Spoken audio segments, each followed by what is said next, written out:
സിക്കും plus ടുവിനും full A+ കിട്ടിയ കുട്ടികളാണ്. നിങ്ങൾ എന്തൊക്കെയോ ആവേണ്ടവരാണ്. നിങ്ങളുടെ ഉള്ളിൽ എന്തൊക്കെയോ ചോദ്യങ്ങളുണ്ട്. അതൊന്ന് എണീച്ച് നിന്നാൽ അവരുടെ കയ്യിലേക്ക് മൈക്ക് തരാം. പിന്നെ ഈ ഒരു അവസരം നിങ്ങൾക്ക് കിട്ടുക ബുദ്ധിമുട്ടാണ്. കാരണം സാറിനൊക്കെ എപ്പോഴും ഇതുമായി ബന്ധപ്പെട്ട സെഷനിൽ കുട്ടികളുമായി സംവദിച്ചുകൊണ്ടിരിക്കുകയാണ്. മികച്ച സ്കില്ലുണ്ടെങ്കിൽ മാത്രമേ നമുക്ക് മുന്നേറാൻ പറ്റൂ. ഈ ഒരു കാര്യം നിങ്ങൾ വളരെ ശ്രദ്ധിക്കണം. പലപ്പോഴും സ്കിൽ എന്ന് പറയുമ്പോൾ കമ്മ്യൂണിക്കേഷൻ സ്കിൽ, നന്നായി ആശയവിനിമയം നടത്താനുള്ള സ്കിൽ, പൊതുവിജ്ഞാനം, ജനറൽ നോളേജ്, പതിവായി പത്രം വായിക്കണം. ഇതിനപ്പുറം നമുക്ക് കമ്മ്യൂണിക്കേഷൻ സ്കില്ലിനും ആശയവിനിമയത്തിനപ്പുറം കമ്പ്യൂട്ടർ സ്കിൽ, IT സ്കിൽ അത്യന്താപേക്ഷിതമാണ്. ഇന്ന് നമ്മളൊരു ഡിജിറ്റലൈസ്ഡ് എറയിലാണ് താമസിക്കുന്നത്. ആ ഡിജിറ്റലൈസ്ഡ് സെക്ടറിൽ ഡിജിറ്റൽ സ്കിൽ, കമ്പ്യൂട്ടർ സ്കിൽ അത്യന്താപേക്ഷിതമാണ്. 1-2 കമ്പ്യൂട്ടർ സ്കിൽ, കമ്പ്യൂട്ടർ പ്രോഗ്രാമിംഗ് നമുക്ക് ആവശ്യമാണ്. C++, പൈത്തൺ, ജാവ ഔട്ട്റീച്ച്, ഇതൊക്കെ കാലഘട്ടത്തിൻ്റെ മാറ്റത്തിനനുസരിച്ച് നമുക്ക് ആവശ്യമുണ്ട്. പലപ്പോഴും നമ്മൾ അറിയേണ്ട കാര്യം നമുക്ക് എന്ത് പഠിക്കണം, എവിടെ പഠിക്കണം എന്നുള്ളതാണ്. അച്ഛൻ്റെ മനസ്സിലൊരു കോഴ്സായിരിക്കും, അമ്മയുടെ മനസ്സിൽ വേറൊരു കോഴ്സായിരിക്കും, നിങ്ങളുടെ മനസ്സിൽ വേറൊരു കോഴ്സായിരിക്കും, സുഹൃത്തുക്കൾ പറയുന്നത് വേറൊരു കോഴ്സായിരിക്കും. ഇതിൽ എവിടെ പഠിക്കണം, എന്ത് പഠിക്കണം എന്ന് തീരുമാനിക്കുന്നത് 10ാം ക്ലാസ്സിന് ശേഷം 11ാം ക്ലാസ്സിന് ശേഷവും ഉപരിപഠനം എന്നുള്ളത് ഒരു പ്രധാനപ്പെട്ട ജംഗ്ഷനാണ്, ഒരു വഴിത്തിരിവാണ്. അപ്പോൾ നിങ്ങൾ തീരുമാനിക്കേണ്ടത് എവിടെ പഠിക്കണം, എന്ത് പഠിക്കണം എന്നുള്ളത് നിങ്ങളുടെ താല്പര്യം വിലയിരുത്തി തന്നെ ആകണം. നിങ്ങളുടെ താല്പര്യം, അതായത് ഇൻട്രസ്റ്റ്. അതുപോലെ രണ്ടാമത്തെ ഏറ്റവും പ്രധാനപ്പെട്ട കാര്യം നിങ്ങളുടെ ആപ്റ്റിറ്റ്യൂഡ്, നിങ്ങളുടെ അഭിരുചി, ലക്ഷ്യം, അഫോർഡബിലിറ്റി, അതായത് ഏത് കോഴ്സിന് ചേർന്നാലും പഠിക്കാനുള്ള ഫീസ് നൽകാനുള്ള കഴിവ്, അതുപോലെ റിലവൻസി, ആ കോഴ്സിൻ്റെ പ്രസക്തി, ഇതൊക്കെ വിലയിരുത്തി. അതുപോലെ നിങ്ങളുടെ ലക്ഷ്യം, നിങ്ങൾക്ക് എന്താവാനാണ് ആഗ്രഹം, അത് വിലയിരുത്തി തന്നെ ആയിരിക്കണം കോഴ്സ് തിരഞ്ഞെടുക്കേണ്ടത്. ഇപ്പോഴും നിങ്ങൾ ചാനലുകളിൽ നിന്നും പതിവായിട്ട് പല പഴയ കോഴ്സുകളെ കുറിച്ച് കേൾക്കാൻ തുടങ്ങി. പല പഴയ കോഴ്സുകളും തിരിച്ചു വന്നുകൊണ്ടിരിക്കുക. BA, BCom, BBA, ഇതൊക്കെ. അതോടൊപ്പം add on courses BCom + ACCA, BCom + CA, BCA + ACCA, BA + LLB, BBA LLB, multi tasking കോഴ്സുകൾക്ക് പ്രസക്തി ഏറിക്കൊണ്ടുവരികയാണ്. ഇങ്ങനെ മൾട്ടി ടാസ്കിംഗ് കോഴ്സുകൾക്ക് പ്രസക്തി ഏറിക്കൊണ്ടുവരുമ്പോൾ ആ രീതിയിലേക്ക് പോകാനുള്ള താല്പര്യവും വന്നുകൊണ്ടിരിക്കുകയാണ്.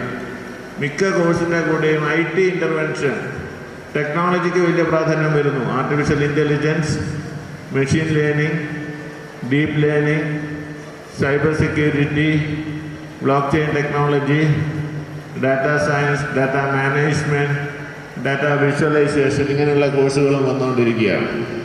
പലപ്പോഴും പലരും ചോദിക്കും, ഞാൻ +2 സയൻസ് പഠിച്ചു, എനിക്ക് BBAക്ക് പഠിക്കാൻ പറ്റുമോ? തീർച്ചയായും. ഞാൻ എഞ്ചിനീയറിംഗ് പ്രവേശന പരീക്ഷയുടെ റിസൾട്ട് വന്നു കഴിഞ്ഞു. ഇനി എന്ത് പഠിക്കണം എന്ന് തീരുമാനിക്കുന്നതിന് മുമ്പ് നിങ്ങൾ തീരുമാനിക്കണം. നിങ്ങളുടെ ഫിസിക്സിലും മാത്തമാറ്റിക്സിലും വളരെ സ്ട്രോങ് ആണെങ്കിൽ നിങ്ങൾക്ക് എഞ്ചിനീയറിംഗ് നല്ലതാണ്. ഏത് ബ്രാഞ്ചാണ് തിരഞ്ഞെടുക്കേണ്ടത്? കമ്പ്യൂട്ടർ സയൻസ് ആണ് കൂടുതൽ കുട്ടികൾ എടുക്കുന്നത്.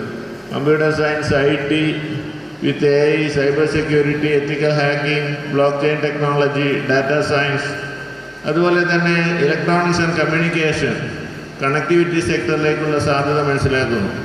Food technology, biotechnology, agriculture, engineering, ഇതൊക്കെ കുട്ടികൾ കൂടുതലായിട്ട് പ്രിഫർ ചെയ്യുന്നു.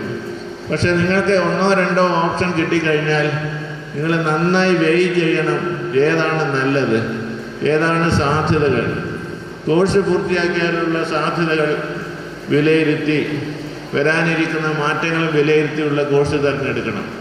നിങ്ങളോട് തന്നെ ചോദിക്കണം, what kind of life do I want four myself? എനിക്ക് എങ്ങനെയുള്ള ജീവിതമാണ് വേണ്ടതെന്ന് നിങ്ങൾക്ക് നിങ്ങളോട് തന്നെ ഒരു ഇൻട്രോസ്പെക്ഷൻ ചോദിക്കുക. What kind of life do I want four myself? എനിക്ക് എങ്ങനെയുള്ള ജീവിതമാണ് വേണ്ടത്? രണ്ടാമത്തെ ചോദ്യം നിങ്ങളോട് തന്നെ ചോദിക്കുക, what choices will create this kind of life? എനിക്ക് ISROയിൽ എഞ്ചിനീയർ ആകണം. ISROയിൽ പോകണം, എന്ത് വേണം? +2 കഴിഞ്ഞ് 10ാം ക്ലാസ് കഴിഞ്ഞ് നിങ്ങൾ physics, chemistry, mathematics, computer science എടുത്ത് ജോയിൻ്റ് എഞ്ചിനീയറിംഗ് എൻട്രൻസ് എക്സാമിനേഷൻ പരീക്ഷ എഴുതി JEE മെയിനിലും JEE അഡ്വാൻസിലും റാങ്ക് ലിസ്റ്റ് ഉണ്ടെങ്കിൽ Indian institute of space science and technology ഐസാറ്റിൽ സ്പേസ് സയൻസ് ഏവിയോണിക്സ് ബിടെക് പ്രോഗ്രാമിന് ജോയിൻ ചെയ്യാം. അപ്പോൾ ആ പാത്ത് വേ ഏറ്റവും പ്രധാനപ്പെട്ടതാണ്. എങ്ങനെയുള്ള പാത്ത് വേ ആണ് നിങ്ങൾക്ക് ആവശ്യം? നിങ്ങൾക്ക് പോകേണ്ട പാത്ത് വേ പ്രധാനമായും ഏത് രീതിയിലായിരിക്കണം? ആ പാത്ത് വേ ഐസാറിൽ പോകണം, എനിക്കൊരു സയൻറ്റിസ്റ്റ് ആവണം, എനിക്ക് അമേരിക്കയിൽ ഒരു യൂണിവേഴ്സിറ്റിയിൽ സയൻറ്റിസ്റ്റ് ആവണമെങ്കിൽ എന്ത് ചെയ്യണം? പലർക്കും ഒരു തെറ്റിദ്ധാരണയുണ്ട്, വിദേശത്ത് പഠിക്കണമെങ്കിൽ 10ാം ക്ലാസ് കഴിഞ്ഞ ഉടനെ 12ാം ക്ലാസ് കഴിഞ്ഞേ പറ്റൂ. അതല്ല, 10ാം ക്ലാസ്സിലെ മാർക്കും 11ാം ക്ലാസ്സിലെ പെർഫോമൻസും ടെസ്റ്റ് സ്കോറുകളും വിലയിരുത്തിയാണ് വിദേശ സർവകലാശാലകൾ അഡ്മിഷൻ നൽകുന്നത്.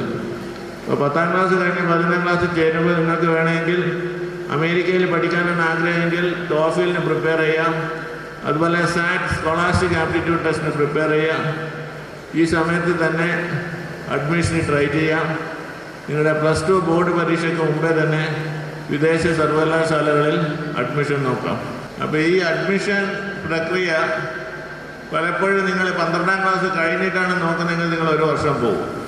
ഇപ്പോൾ തന്നെ അതിൽ മാറ്റം വന്നിട്ടുണ്ട്. തൃശ്ശൂരിലൊക്കെ കുട്ടികൾ +1 പഠിക്കുമ്പോൾ തന്നെ ജർമ്മൻ പരീക്ഷ എഴുതുന്നു, ജർമ്മൻ ഭാഷ പഠിക്കുന്നു, IELTS എഴുതുന്നു, ജർമ്മൻ നേഴ്സിംഗ് സ്കൂളുകളിൽ BSc നേഴ്സിംഗിന് ചേരുന്നു. അപ്പോൾ ആ ഒരു തീരുമാനം ഏറ്റവും പ്രധാനമാണ്.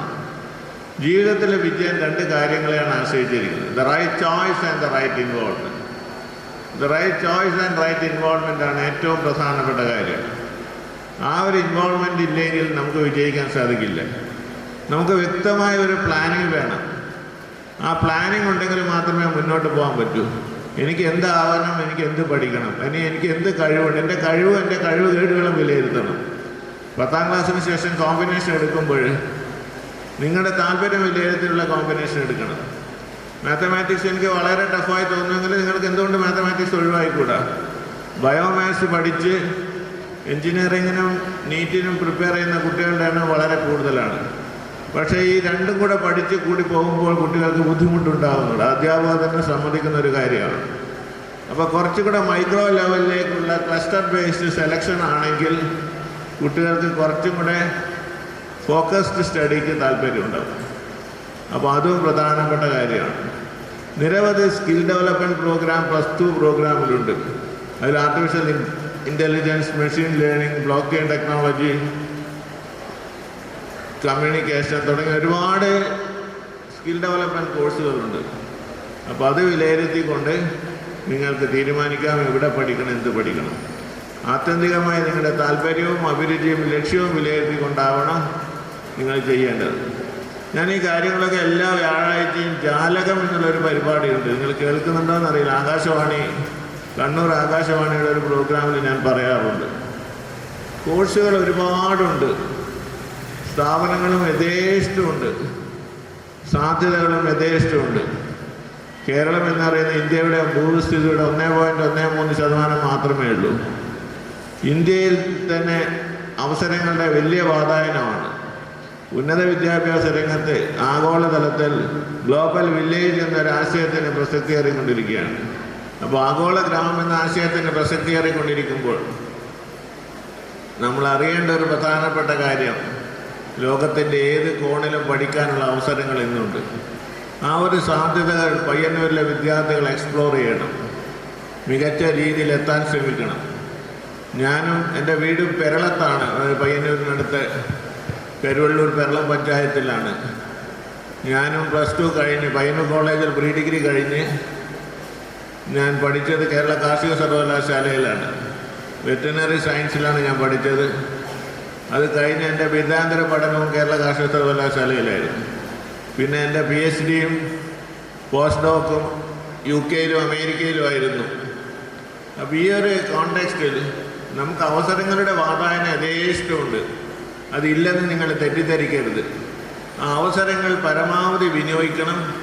കിട്ടാവുന്ന അവസരങ്ങൾ പരമാവധി വിനിയോഗിച്ചാൽ നിങ്ങൾക്ക് ഏത് തലത്തിലും എത്താൻ പറ്റും എന്നാണ് എനിക്ക് നിങ്ങളോട് പറയാനുള്ളത്. അപ്പോൾ ആ രീതിയിൽ നിങ്ങൾക്ക് എൻ്റെ ക്ലാസ് വളരെ ക്ഷമയോടെ കേട്ട നിങ്ങൾക്ക് എല്ലാവർക്കും മികച്ച കോഴ്സും മികച്ച തൊഴിലും ലഭിക്കാൻ ജഗദീശ്വരൻ്റെ അനുഗ്രഹം ഉണ്ടാകട്ടെ എന്ന് പ്രാർത്ഥിക്കുന്നു.